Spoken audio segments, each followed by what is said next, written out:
les biens de Dieu, ce qui est à Dieu, est à nous. C'est pourquoi, dans le texte que nous venons de lire tout à l'heure, Éphésiens chapitre 1, à partir des versets 1, Paul dit, nous avons été bénis.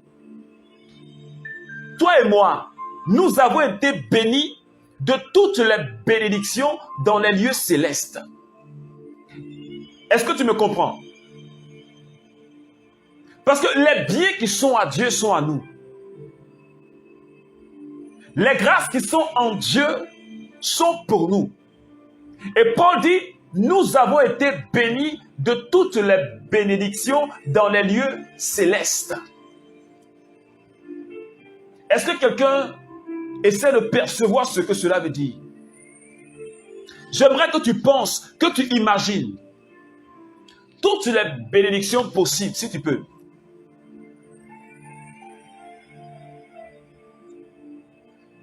Toutes les bénédictions. Ça veut dire, il n'y a pas de bénédiction qui soit exclue. Paul dit, toutes les bénédictions. Nous avons été bénis. J'ai été béni. Ado a été béni. Adéline a été bénie. Anne-Marie a été bénie de toutes les bénédictions dans les lieux célestes. J'aimerais que tu dises ton nom et puis tu dis, j'ai été béni. Yapi, Ardo, tu as été béni de toutes les bénédictions dans les lieux célestes. J'aimerais que tu dises ton nom et puis tu dises ta phrase. J'ai été béni de toutes les bénédictions dans les lieux célestes. Parce que nous sommes des enfants de Dieu et nous avons droit aux bénédictions de papa. C'est quel père qui ne veut pas le bien de ses enfants? Et Jésus l'a dit, vous qui êtes mauvais, vous donnez de bonnes choses à vos enfants. Alors à plus forte raison, Dieu ne donnera-t-il pas le Saint-Esprit, le véritable bien, à ceux qui le lui demandent?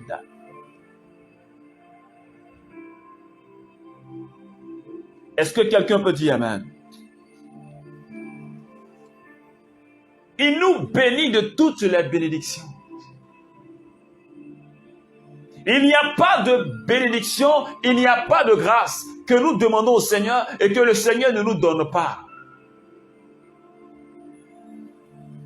Il n'y a pas de bénédiction que nous demandons au Seigneur. Il n'y a pas de grâce que nous demandons que le Seigneur ne nous donne pas.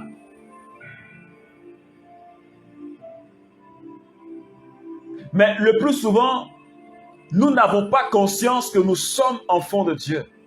Nous n'avons pas conscience que nous sommes de Dieu. Nous n'avons pas conscience que Dieu est notre Père. Nous ne savons pas que Dieu est notre Père. Nous n'avons pas encore expérimenté Dieu qui est notre Père. Nous ne savons pas que Dieu c'est notre Père. Nous ne savons pas. Même quand nous le savons, mais nous ne croyons pas fermement. Nous le croyons, mais pas fortement. Nous le croyons, mais pas fortement. Tu es béni de toutes les bénédictions dans le lieu céleste. Deuxièmement, Philippiens chapitre 4, les versets 19. J'aimerais que tu notes ces versets et après tu pourras méditer. Philippiens chapitre 4, les versets 19.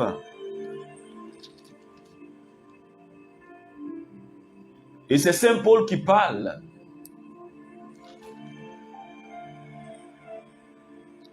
Il était en train de remercier les chrétiens les Philippiens parce que ils lui ont rendu un grand service. Il était très reconnaissant envers eux. Et il dit au verset 19, « Et mon Dieu et mon Dieu comblera tous vos besoins suivant sa richesse magnifiquement en Jésus-Christ. Je reprends. Et mon Dieu comblera tous vos besoins suivant sa richesse magnifiquement en Jésus-Christ. Je dis Amen à cette parole.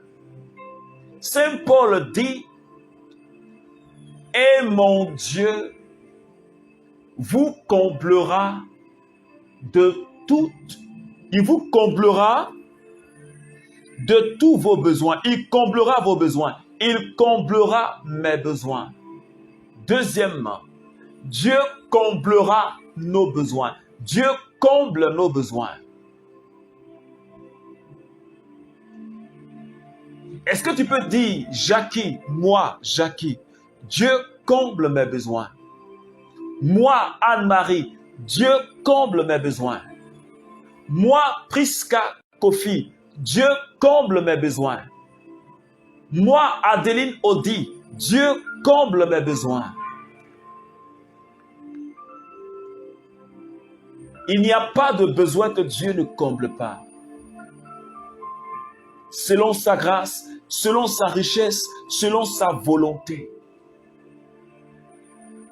C'est pourquoi la Bible dit en Jérémie chapitre 29, le verset 11,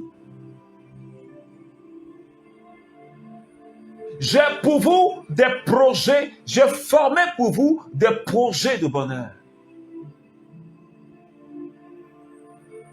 J'ai formé pour vous des projets de bonheur et non pas des projets de malheur. Les projets que Dieu a sur ta vie, ce ne sont pas des projets de malheur. Mais les projets de Dieu sur ta vie, ce sont des projets de bonheur. J'aimerais que tu imagines un peu tous les bons projets qu'un homme peut, qu'un homme peut formuler pour ses enfants. Des bons projets pour la réussite de ses enfants. Quand tu as un enfant, que tu as les moyens, tu décides, il faut que mon fils aille au Canada pour terminer ses études.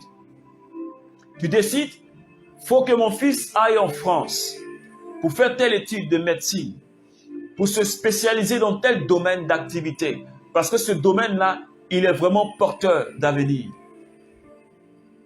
Les hommes font des projets merveilleux pour la réussite de leurs enfants. Mais alors notre Père qui est dans les cieux, alors notre Père qui est dans les cieux, il fera encore plus. De la même manière que les hommes se battent pour que leurs enfants réussissent. Ils font de bons projets. Ils emmènent leurs enfants hors du pays, dans un autre pays, pour qu'ils puissent se fréquenter. Ils les envoient en formation dans d'autres pays, pour qu'ils reçoivent une bonne formation. Dieu formule pour toi, Anne-Marie. Dieu formule pour toi, Ado Jackie. Dieu formule pour toi, Priska. Dieu formule pour toi, Adé. Dieu formule pour toi, Sylvie Donafra. C'est de cette manière que Dieu formule des projets.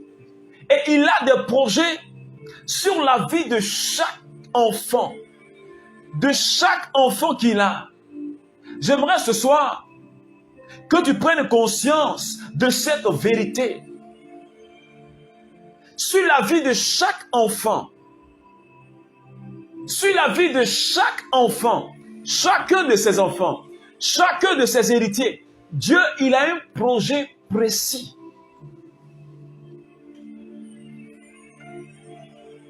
Dieu a un projet précis dans ma vie. Et un projet précis dans ta vie. Qui n'est même pas c'est un projet de bonheur. Un projet de puissance. C'est pourquoi Paul a dit aux Éphésiens, il dit, il nous a prédestinés. C'est-à-dire qu'avant la création du monde, avant que le monde ne soit créé,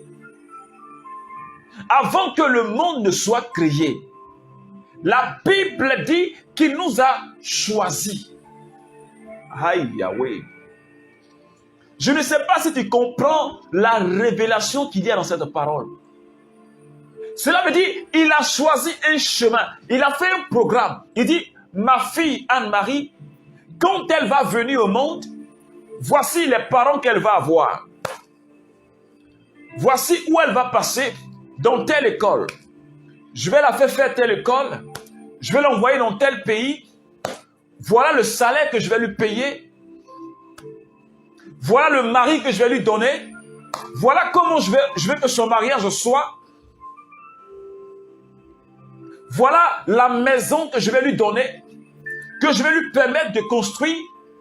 Et Dieu, il fait ce projet. Il te projette dans l'avenir. Il fait un programme pour toi, un projet pour toi.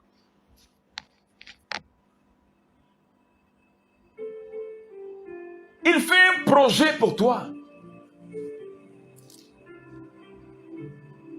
Et de tous tes besoins, il comble. Et le psaume 37, les versets 4 disent, fais de Yahvé tes délices, et il te donnera ce que ton cœur désire.